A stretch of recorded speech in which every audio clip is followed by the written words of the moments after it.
Okay, we're going to change the air filter on the twister floor scraper machine. Regardless of what year, regardless of what engine, Nissan, Ford, Hyundai, it doesn't matter. They all use the same filter housing and the same air filter. So about every 100 hours, we're going to say to change this filter. But if you're on a ceramic tile job or a really dirty job, and you get a lot of dust in the air, then you want to change this more often.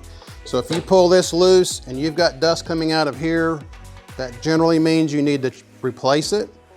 Very simple to do. We're going to unscrew this wing nut. The wing nut has a rubber washer on it.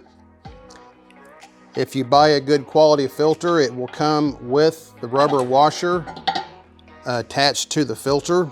Now the new one I have here is the same filter, and it has a rubber washer that if this rubber washer is compromised or gone, then you can put that on here and install it. Since this one here already has a new filter, we're going to put it back in there. But take note of the back of this canister. It says top. That means put the top on the top. Don't put the top on the bottom. Put the top on the top after we put the filter back in. And we're going to tighten that up, get it hand tight. Put the top on the top. And then we tighten the retaining band.